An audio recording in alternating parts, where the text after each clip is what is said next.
안녕하세요. 남과 북이 하나 되는 시간 통일북소리 김경란입니다. 많은 분들이 통일이 이제 가까워졌다라고 얘기하고 계시죠.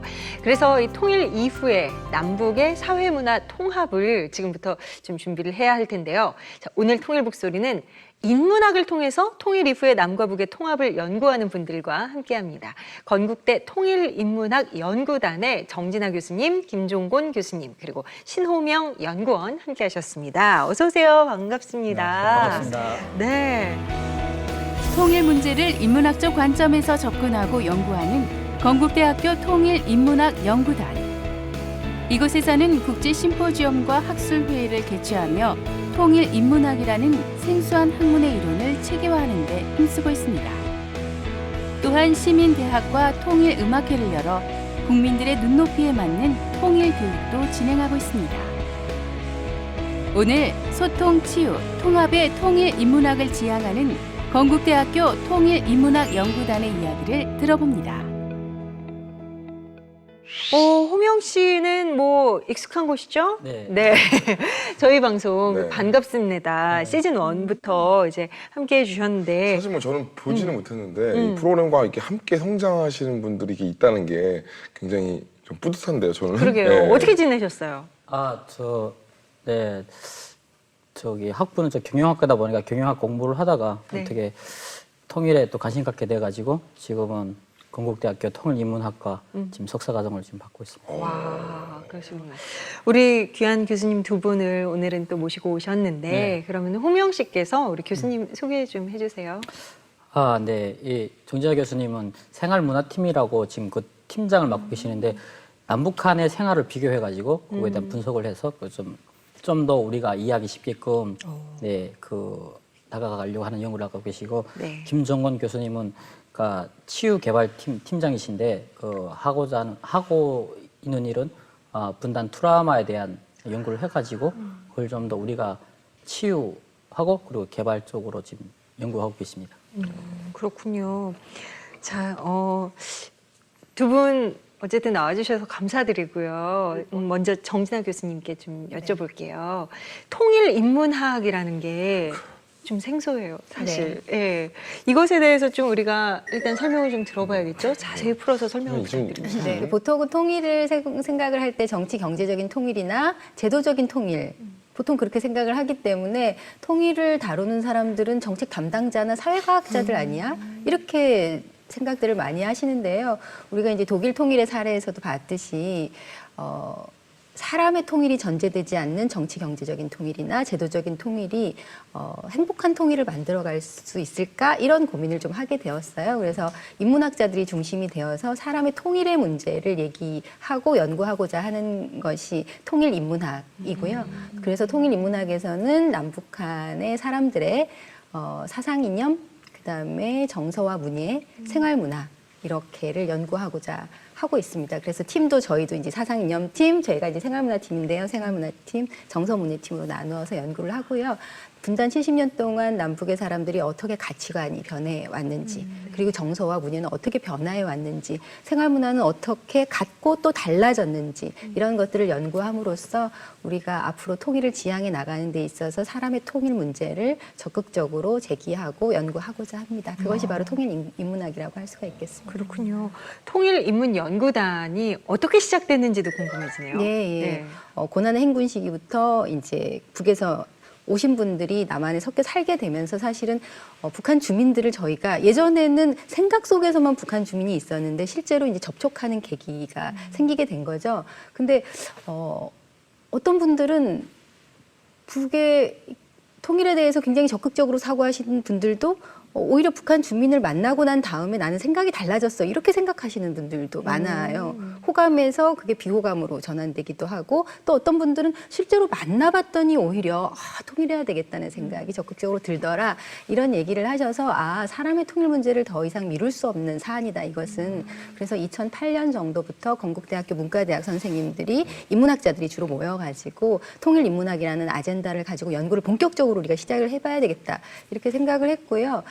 그 당시부터 다행스러운 일인데요. 교육부에서 이 한국의 미래를 개척해 갈 수 있는 중요한 아젠다를 지원하는 프로젝트가 시작이 됐어요. 그게 이제 인문한국이라고 하는데 인문학이 어떻게 한국의 미래를 열어갈 것인지 그 중요 아젠다를 연구를 하는 팀한테 본격적인 연구 지원을 해주겠다. 그래서 저희가 2009년에 교육부 산하 한국연구재단의 인문한국 프로젝트에 선정이 되어서 10년 동안 70억의 지원을 받으면서 소통, 치유, 통합의 통일 인문학이라고 하는 아젠다로 이제 지금 연구를 시작했고요. 지금 한 6년째 연구를 지속하고 있고 분단 70년 동안 과연 남북한 사람들이 분단 과정에서 어떤 생각의 변화를 가지게 됐는지, 그다음에 생활 문화가 어떻게 변했는지, 습속이 어떻게 변했는지, 분단이라는 상황 때문에 서로가 더 상처 입거나 고통받고 있는 일은 없는지 이런 것들을 연구해서 지금 한 51권의 연구 총서를 발행하면서 적극적으로 연구 활동을 진행하고 있습니다. 듣다 보니까 뭔가 이렇게 개관을 듣는 듯한 아니, 써머리를 지금 듣는 저 듯한 오랜만에 지현 씨 약간 눈이 풀렸어요 지금. 약간 강의실 와 있는 느낌이 맞아요. 드는 거죠 지금. 아니, 일단 뭐 대충 어느 정도 머리에 이제 정리가 됐습니다. 근데 저는 뭐 그거 뭐 우리 얘기는 뭐 좋은 얘기 많이 들었는데 그거 말고 개인적으로 이게 역사학, 철학을 두 분 다 전공하셨다고 들었는데 어떻게 이게 통일에 관심을 갖게 되는 것도 솔직히 그냥 뭐 내가 뭐 이게 돈벌이가 돼서 그것도 아니고 어떻게 마음의 그 동요가 있어서 분명히 저는 있다고 생각하거든요. 잠깐만, 어떻게 그러면은 우리 김종범 교수님의 전공이 철학입니다. 철학이시고 예. 그리고 우리 정진우 교수님 역사 전공이시고 두 분께 좀 진짜 대답을 좀 들어볼게요. 먼저 네. 우리 김 교수님. 저는 원래 석사 과정까지는 그러니까 독일 철학을 이제 전공을 했었습니다. 독일 철학을 공부하다가 그 중에서도 이제 사회 정치 철학 분야를 공부를 했었는데 네. 제가 이제 사회 정치 철학을 한국적인 것을 하려다 보니까 이 분단의 문제를 빼고는 이야기를 할 수가 없더라고요. 보니까 그 모든 곳곳에 우리의 생활부터 해서 우리의 가치관 이런 곳에 우리 또 심리 이런 곳에 곳곳에 배어 있다는 생각이 들었습니다.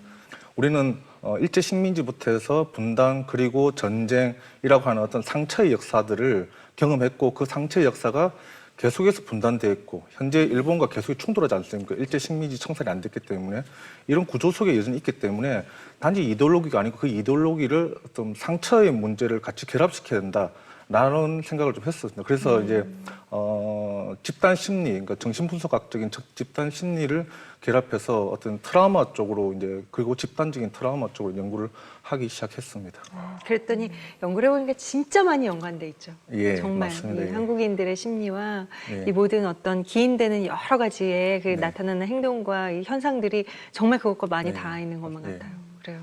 우리 정 교수님은 어떤 계기로?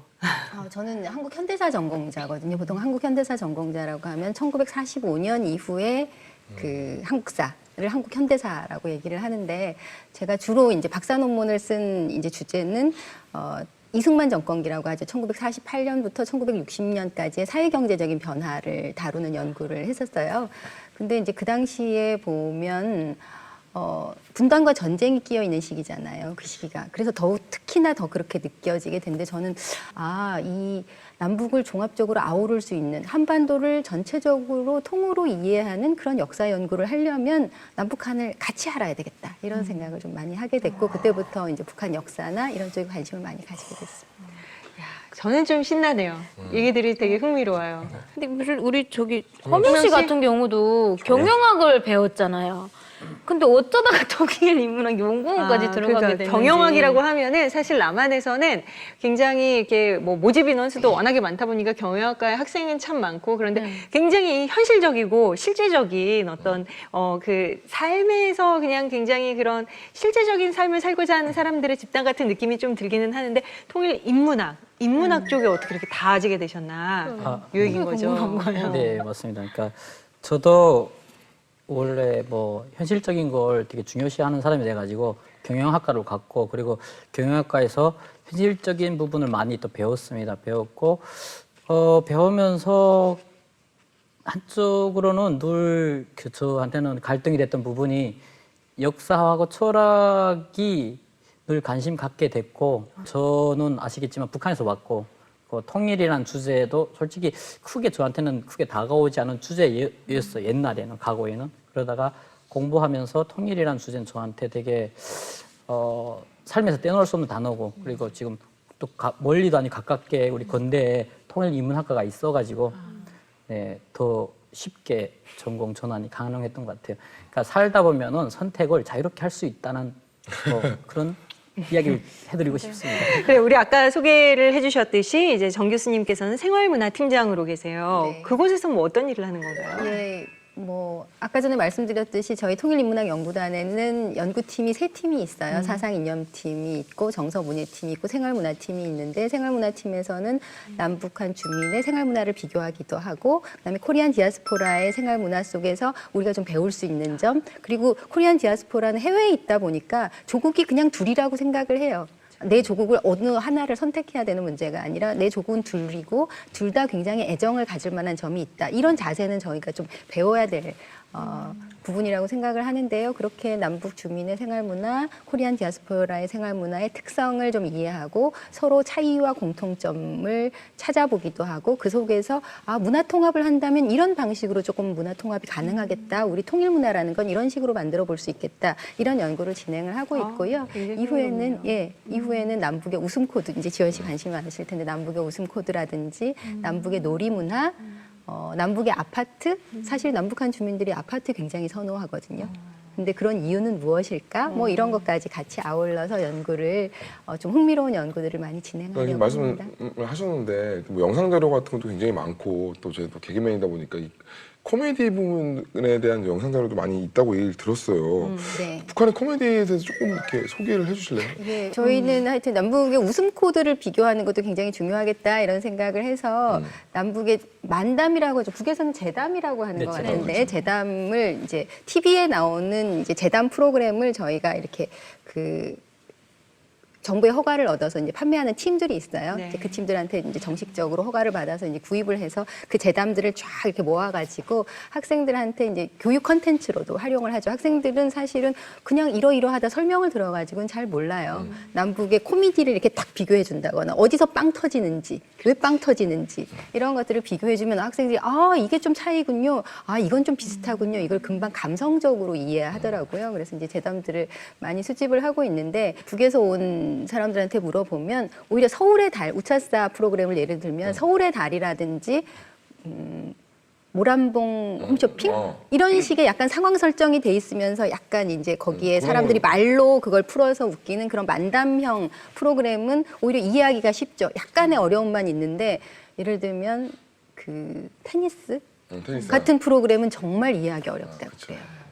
저도 이해가 안 되는 게 있어요. 저희도 이렇게 보면서 뭐 어디서 웃어야 되는 거야 이럴 때 가끔 있어요. 그게 이제 뭐냐면은 그 사람들마다 그러니까 이제 나만의 코미디 같은 경우는 어떤 식으로 많이 발전을 하냐면 예전에는 이제 전체적인 재밌는 거를 한다면 지금은 20대, 뭐 30대, 40대 그러니까 어떤 그 특정인에 대한 그 타겟을 가지고 하는 거기 때문에 그거에 대해서 못 웃는다고 해서 내가 못 따라가는 거 아니야라고 생각할 필요는 없는 것 같아요. 뒤에 인문학 되게 주눅 들어있더니 갑자기 코미디 나오니까 입에 그냥 따발총이 갑자기 생겼습니다. 있어 보이죠? 오, 굉장히 뭔가 열띤 토론을 네. 참여하고 계신데. 근데 사실은 남과 북의 그 차이점, 이질성 못지않게 사실은 닮은 점도 많거든요.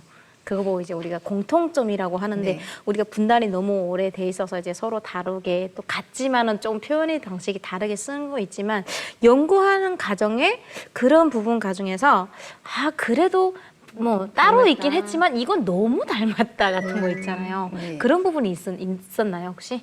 제가 이제 남북의 웃음 코드라든지 아니면 남북의 놀이문화 이런 것 속에서 사실은 차이도 많지만 북에서 오신 분들하고 얘기를 하다 보면 일본 문제라든지 독도 문제라든지 이런 부분에 있어서는 정서가 똑같다. 이렇게 똑같을 수가 있나? 이런 걸 이제 생각을 하게 되는데요. 아마 공통의 식민지 경험이라든지 그 속에서 느끼는 아픔 이런 것에 대해서는 어떤 공통성을 굉장히 크게 이제 가지고 있는 부분이고 그 속에서 연대감 같은 것을 형성하고 있다는 생각이 들고요. 가장 다른 점은 이제 뭐 웃음 코드도 뭐 좀 얘기를 하긴 했지만 언어적인 측면에서 이제 살펴본다면 뭐 남은 하여튼 세계화의 방향으로 세계화 개방화의 방향으로 간 것이고 북은 이제 주체화 고립화의 방향으로 간 거잖아요. 그렇다 보니까 이제 외국의 말이 안 흘러 들어올 수가 없어요. 현대 생활을 하면서 안 흘러 들어올 수가 없는데 이것을 북은 다 이렇게 한국식 우리말로. 투로, 예, 우리 말로 이제 고치는 과정을 굉장히 많이 겪었던 거죠. 그래서 금방 말이 통할 것 같지만 처음에 북에서 오신 분들은 이 영어식 단어 이거 굉장히 어려웠다고 말씀을 하시더라고요. 그래서 아마 이질성이 가장 큰 부분은 그렇게 이제 미국식 표현들, 이제 영어식 표현들이 들어와 있는 부분 내지는 주체화를 추진하면서 그것을 이제 우리말로 바꾸기를 했었는데 그것이 아직 이제 남한 같은 경우에는 낯선 부분들 이런 것이 이제 가장 다른 부분이 아닐까 하는 생각이 좀 듭니다. 우리 김종원 교수님께서는 네. 치유 개발을 담당을 하고 계세요. 네. 예, 치유 개발, 치유와 개발 이거 어떤 의미인가요? 그 정확하게 말씀드리면 치유 프로그램 개발이고요. 아, 예, 그러니까 아까 앞서 말씀드린 것처럼 저희 연구단은 이제 역사적 트라우마라고 하는 개념을 쓰거든요. 그래서 그 역사적 트라우마로 인해서 남북이 계속해서 소통할 수 없고 계속 정오와 불신의 감정들을 키워가고 그러므로 해서 이제 그런 악순환들이 계속 반복되는 이런 역사들을 이제 좀 종식시키고 또 한편에서는 어떻게 하면 이 사회 전체, 집단 전체의 상처들을 좀 치유해 나갈까라는 의미에서 이제 그런 프로그램들을 이제 고민하는 그런 팀에 제가 있습니다.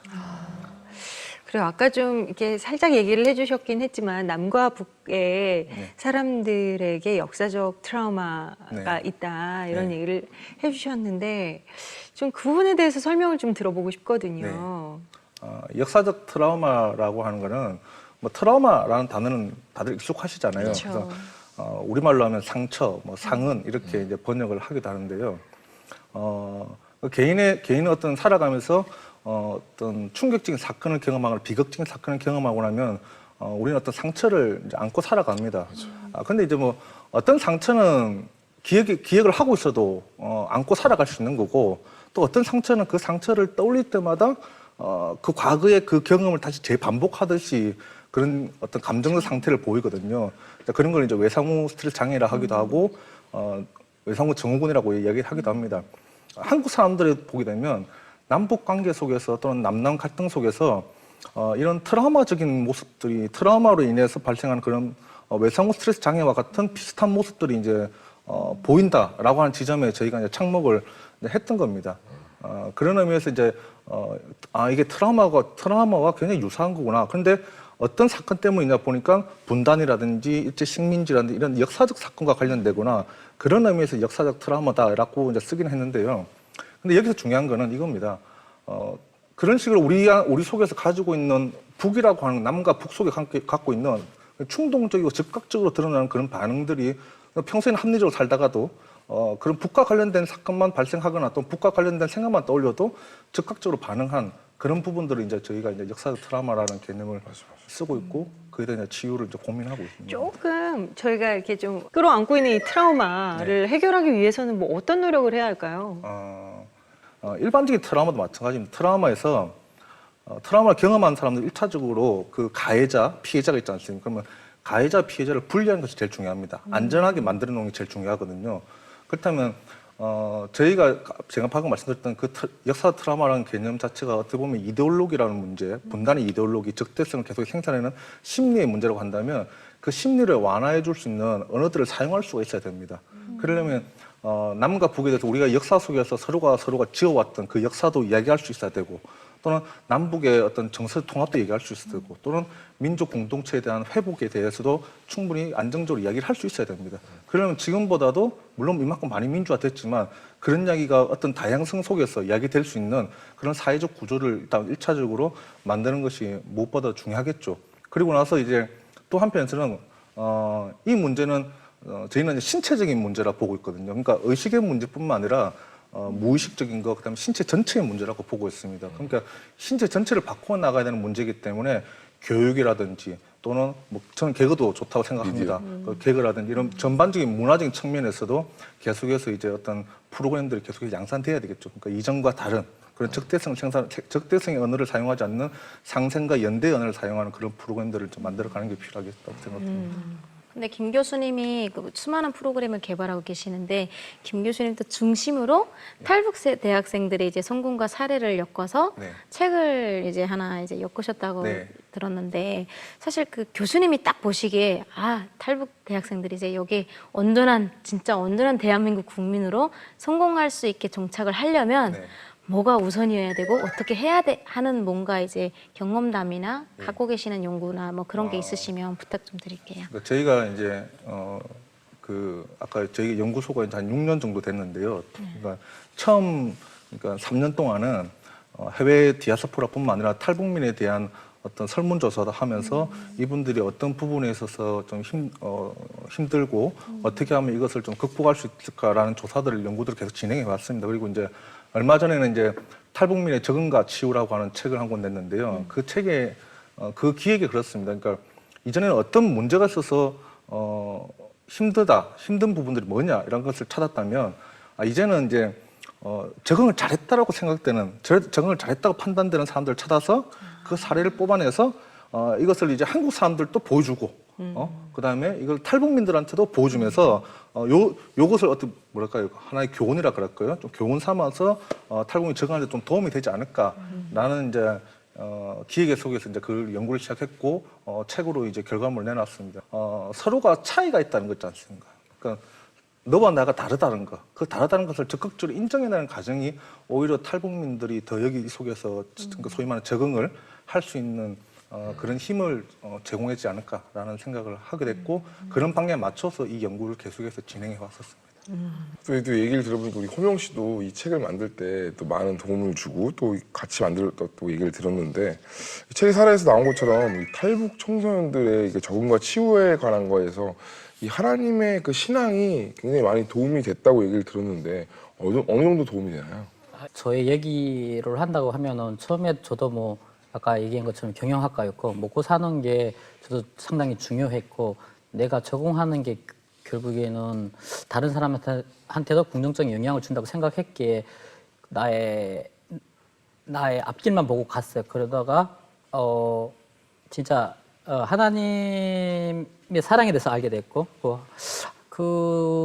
근데 저만 느끼는 거 아니라 지금 이 인터뷰에 참여한 3명도 다 신실 기독교인이고 교회에 되게 바른 생활을 살려고 무지 노력하는 친구들이고 하나님의 그 가치관이 서서히 성립되다 보니까 자기가 얼만큼 소중한 존재인지 자기가 또 얼만큼 존귀한 존재인지 그리고 그런 존귀한 내가 과연 어떤 삶을 살아야 되는지에 대한 그게 서서히 그들이 찾아가더라고요.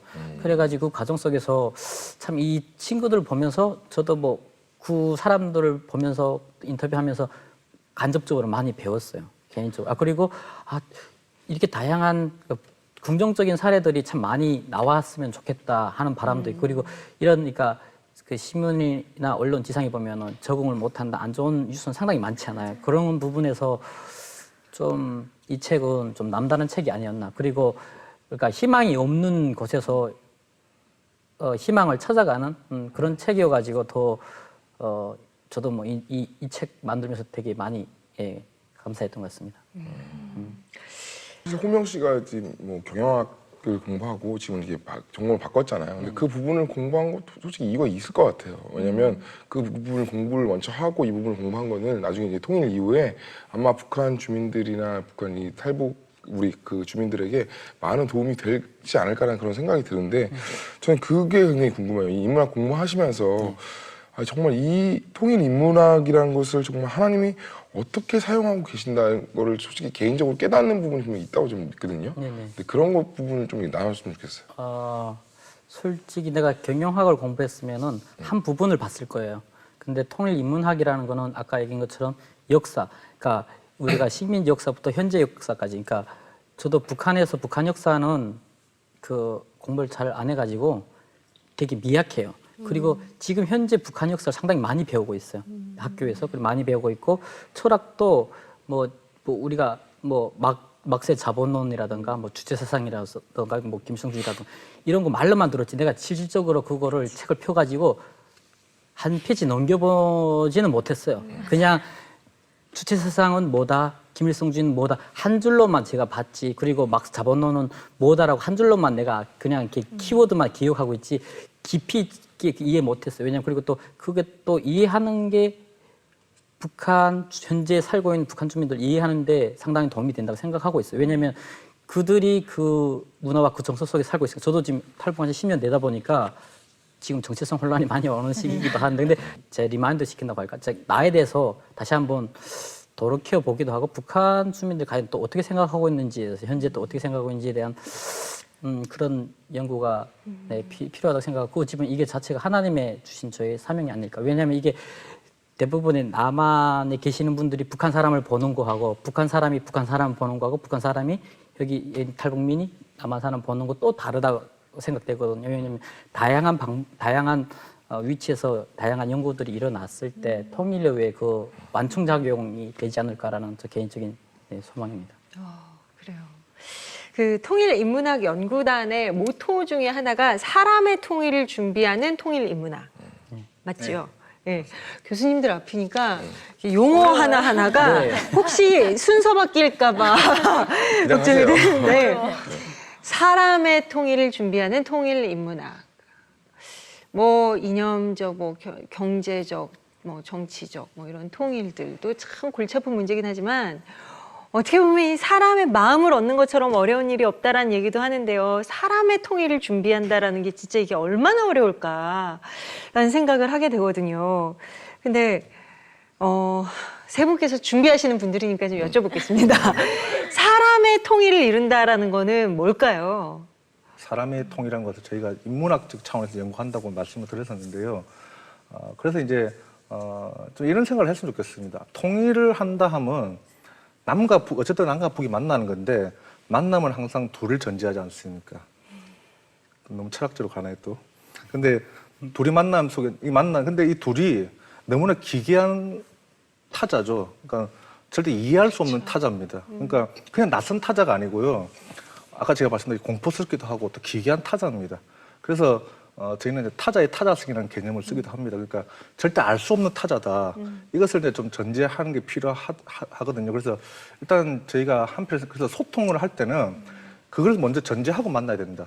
만나고 그래서 서로가 어떻게 보면 서로가 이렇게 이질화되어 있던 부분들에 대해서 서로가 가르치고 배우는 관계, 그 관계 속에서 좀 대화를 단순히 대화가 아니고 서로 간의 마음이 통하는 그런 관계들을 좀 형성해야 된다. 그래서 이제 사람의 통일이라고 했을 때 저희가 또 주안점을 두는 점 중에 하나가 바로 그런 소통 가능한 사람의 관계, 그 관계성에 이제 집중을 이제 하고 있는 겁니다. 그럼 뭐가 필요할까요? 시간이라는 게 필요한 걸까요? 뭐가 필요한 걸까요? 시간도 필요하죠. 그런데 네. 또 한편에서는 그 시간도 필요하면서 어떻게 보면 이제 규제적인 어떤 전제들이 필요한 거죠. 우리가 대화를 할 때는 테이블에서 잘 나가지 않기, 그리고 다 들어주고 너의 이야기 하기, 뭐 이런 거 하지 않습니까? 그런 것처럼 남과 북은 끊임없이 그런 규칙들을 서로가 공유를 해야 될 것 같아요. 앞으로 만들어가니까 대화의 내용도 중요하지만 대화의 내용 이전에 우리가 어떤 식으로 대화할 거냐. 그래서 뭐 남북 교류도 마찬가지고 이산가족도 지금 요번에 했지 않습니까? 그래서 그런 정례적인 관계를 맺어가자, 또는 우리가 대화할 때는 정례적인 하자, 뭐 이런 식의 어떤 규칙들, 그리고 만나면서 그 규칙들도 나의 규칙을 상대에게 강요하는 것이 아니고 너와 내가 만나서 새로운 규칙들을 만들어가는 관계를 형성할 때 좀 대화가 되지 않을까, 소통이 되지 않을까. 사실 복잡한 것 같지만 진짜 우리 초등학교 때 다 배웠던 거예요. 그죠? 그냥. 예, 맞습니다. 그냥 예. 애들 그게 아니 지금 저 되게 찔렸어요. 그래 상대방 말 다 듣고 네 말하기 이러는데 갑자기 나 지금 어른 됐는데 맞아, 그걸 맞아, 못하고 맞아. 있네. 갑자기 그랬어요. 아 그래요. 우리 정 교수님 필요한 게 뭘까요? 사람의 저는 통일. 사람이라고 하는 거는 사람 인자가 이렇게 돼 있잖아요. 사람이라고 하는 것 자체가 서로를 의지하는 존재다라고 하는 것을 아주 철학적으로 표현한 이제 한문이죠. 예. 사람은 기대어서 살 수밖에 없고 의지하면서 살 수밖에 없다. 이거는 각자가 가진 불완전성을 이해하는 것이라는 생각이 드는데요. 그런 불완전성을 이해하면 서로에 대한 애틋함과 서로에 대한 연민으로부터 시작할 수밖에 없다는 생각이 들어요. 저는 이제 뭐 종교에서도 가장 많이 얘기하는 말이죠. 사랑이라고 하는 말을 아주 좋아하는데요. 제가 좋아하는 성령께서 그런 말씀을 하셨어요. 사랑하면 알게 되고 알게 되면 보이나니 그때 보이는 것은 전과 같지 않으리. 이렇게 얘기를 하셨는데 여기에서 저는 사랑이 먼저다라고 하는 게 굉장히 중요해요. 알미 먼저가 아니라 사랑이 먼저거든요. 사랑하면 알게 되는 알고 싶어지는 거죠. 우리가 이제 서로 그 남녀 사이에도 마찬가지잖아요. 호감을 이렇게 먼저 가지고 상대방을 바라보게 되면 저 사람 어떤 사람일까? 나 저 사람에 대해서 알고 싶어. 더 많이 알고 싶어. 그래서 알게 되면 그 상대방에 대한 이해도가 확 증진하게 되면서 그때 그 사람은 전과 다르게 보이죠. 나는 그 사람의 장점도 알고 단점도 알고 차이점도 알고 공통점도 아는데 그 사람의 단점을 알면서도 또 사랑하게 되는 그것은 그 이전과 다른 아주 확장된 개념의 사랑이자 연대의식이라고 생각을 하거든요. 좀 그런 자세가 필요하지 않나? 저는 좀 그런 생각이 듭니다. 그렇네요. 앞으로 이 통일 인문학이 정말 좀 우리가 처음에 들었을 때는 인문학에 통일이 붙었네? 통일 인문학? 뭘까? 이렇게 생각을 했는데 이제 우리 통일의 시대를 점점 이제 그 통일의 시대를 향해 가는 마당에 이제 그것들이 우리 이 시민들에게도 좀 이제 좀 더 친근해지어야 되지 않을까요? 어떤 노력들을 혹시 기울이고 있으신지 뭐 얘기를 해주실 수 있을까요?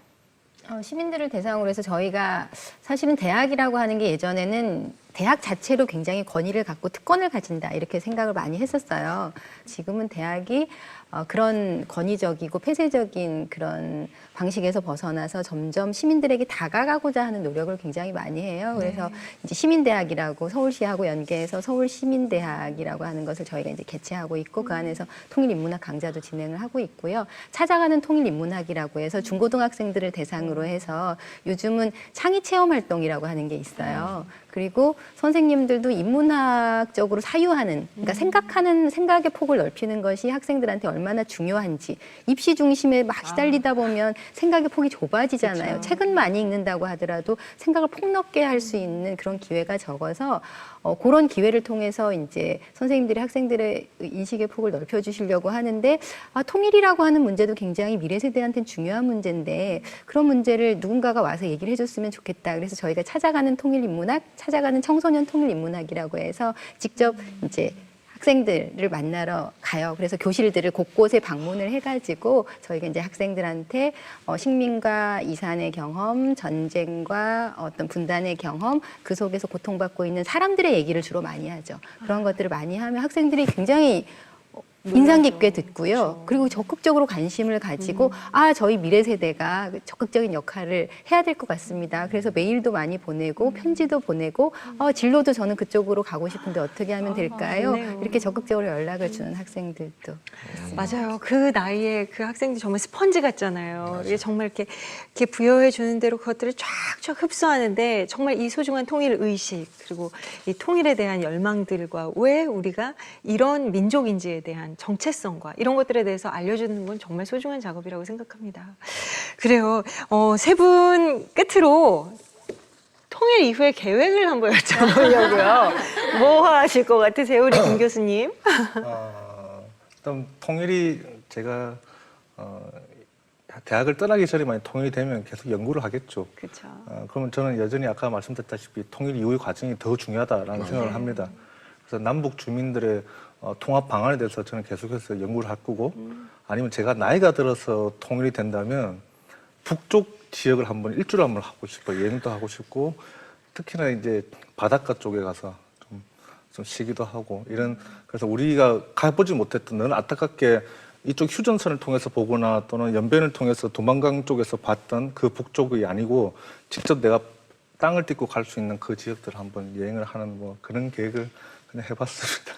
그래요. 예. 정 교수님께서는 어떤 계획이 있으세요? 저도 뭐 학교에 있으니까 계속 이제 그리고 통일이 된다면 더 좋겠죠. 남북의 생활 문화와 차이와 공통성에 대한 얘기를 더 확대시켜서 할 수 있을 것 같아요. 개인적으로 하고 싶은 거는 저는 한 작년, 재작년 아니면 이제 3년 전 이때 어떤 것들을 봤냐 하면 북의 그 파주 지역에 적군묘라고 하는 묘지가 있어요. 그리고 부산 출신이면 아실 텐데 부산에는 유엔군 묘지, 세계 유일의 유엔군 묘지가 있어요. 그러면 이제 그게 다 전쟁과 얽힌 어떤 스토리들이 있는 거죠. 그래서 저는 전국 각지를, 저는 역사학 전공이니까 답사도 많이 다니거든요. 전국 각지를 돌아다니면서 분단과 전쟁과 우리의 역사에 얽힌 어떤 이야기들, 이런 것들을 가지고 이후에 이렇게 통일 교육을 좀 더 적극적으로 할 수 있으면 좋겠다. 그런 것을 우리가 조금 잊지 않을 때만이, 과거를 성찰할 때만이 미래를 더 적극적이고 희망적이고 무언가 한 단계 더 나은 미래를 만들어갈 수 있다고 생각하기 때문에 그런 것을 좀 전파하는 역할, 그런 걸 할 수 있으면 좋겠다. 희망사항입니다. 아, 그래요. 호명 씨는 네. 뭐 하고 싶으세요? 저 뭐 이 인문학이란 분야에 저도 발을 디뎌놨으니까 통일 이후에도 남북한이 그 완충작용을 할 수 있는 그런 다양한 연구들을 진행하고 싶고, 저 개인적으로 가장 하고 싶은 게 고아원.